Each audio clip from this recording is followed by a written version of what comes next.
बढ़ते अगली खबर की ओर, जहां कोरोना के खिलाफ लड़ाई में जिस वैक्सीन का इंतजार था आखिरकार वो आ ही गई है। रिकॉर्ड 10 महीने में यह वैक्सीन ब्रिटेन में तैयार हो गई है। यह दुनिया की पहली प्रमाणिक वैक्सीन है जिस पर ब्रिटेन की हेल्थ एजेंसी ने भी मोहर लगा दी है। यह पहली वैक्सीन है जिसे बड़े पैमाने पर लोगों को देने की मंजूरी मिल गई है। आपको बता दें कि ब्रिटेन में अगले कुछ दिनों में टीका लगाने की शुरुआत हो जाएगी और अच्छी खबर यह है कि यह 95% तक असरदार है और सुरक्षित भी। आपको जानकारी के लिए बता दें कि अमेरिका की कंपनी फाइजर और जर्मन कंपनी बायोएनटेक ने मिलकर इसे बनाया। हालांकि ब्रिटेन के सामने अभी कई चुनौतियां हैं, क्योंकि जिस तरीके से इस वैक्सीन को बनाया गया है और इसके रख रखाव की जो शर्तें हैं वो बेहद मुश्किल है। इस वैक्सीन को -70 डिग्री सेल्सियस पर रखना होता है और इस तापमान को वैक्सीन के लाने ले जाने और वैक्सीन दिए जाने तक बनाए रखना पड़ता है। तो वहीं mRNA तकनीक बेहद मुश्किल भी होती है, लिहाजा इस तरीके से बनी वैक्सीन काफी महंगी होती है। ब्रिटेन जैसे विकसित और ठंडे देश के लिए ऐसे इंतजाम करना और इतना खर्च उठाना मुश्किल नहीं है। ऐसे में वैक्सीन के आने की खबर जहां ब्रिटेन और दुनिया के कई देशों के लिए अच्छी है, तो वहीं जानकारों के मुताबिक ऐसी वैक्सीन भारत की परिस्थितियों में कारगर नहीं है। हालांकि ब्रिटेन के प्रधानमंत्री बोरिस जॉनसन ने लोगों को अति उत्साह से बचने की सलाह देते हुए कहा कि इसमें अभी भी कई तार्किक चुनौतियां हैं। तो वहीं इस खबर पर ज्यादा जानकारी के लिए हमारे साथ हमारे संवाददाता नीरज शर्मा फोन लाइन पर जुड़ चुके हैं। नीरज जी, आखिरकार जिस चीज की इतने दिनों से इंतजार हो रहा था, बड़ी बेसब्री से आखिरकार वो खबर हमें मिल गई है।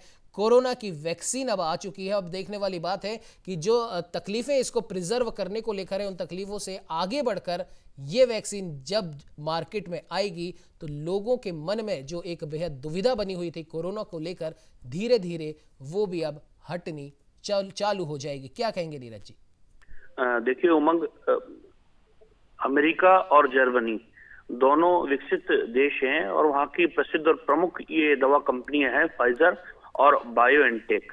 इन्होंने मिलकर के टीका विकसित किया है और दावा यह है कि 95% तक यह असरदार है जी। निश्चित रूप से कोरोना महामारी का जो चरण चल रहा था, इसके चलते एक अहम कड़ी ये टीका साबित हो सकता है, लेकिन इसके भंडारण की एक बड़ी समस्या आज भी मुंह भाए खड़ी है, क्योंकि लंबे भंडारण के लिए -70 डिग्री सेल्सियस तक कोल्ड स्टोरेज की चेन होना आवश्यक है और वो बड़े स्तर पर विभिन्न देशों के अंदर उपलब्ध नहीं।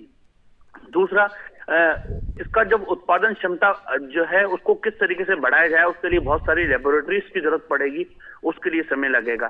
ब्रिटेन में दवा कंपनी ने इस टीके को बनाया तो उसको ब्रिटेन ने मंजूरी दे दी है। घातक कोरोना वायरस को काबू करने में व्यापक पैमाने पर इसका टीकाकरण भी होगा, लेकिन शुरुआती दौर में ये भी जानकारी सामने आ रही है, वहां पर भी खास तौर पर जो चिकित्सा कर्मी हैं या जो गंभीर रोगी हैं उनको ये टीका लगाया जाएगा शुरुआती चरण में।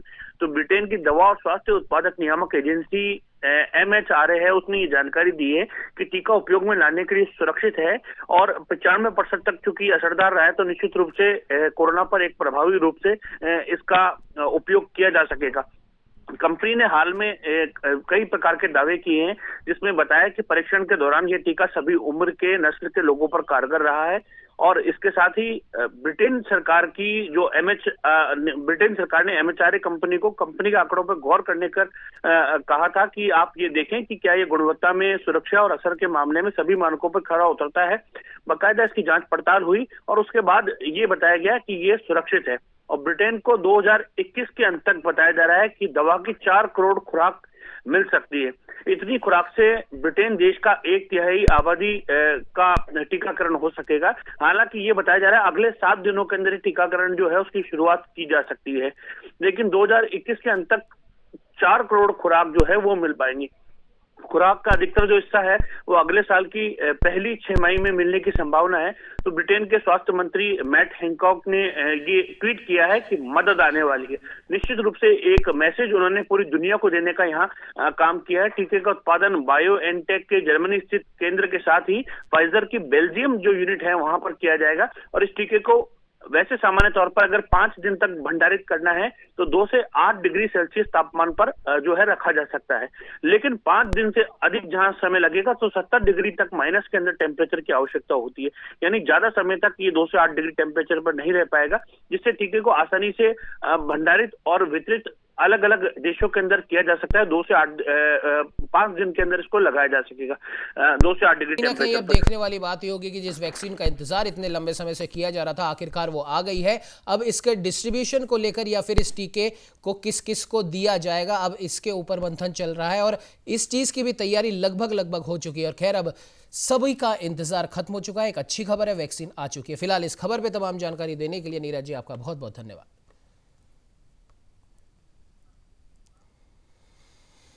बढ़ते अगली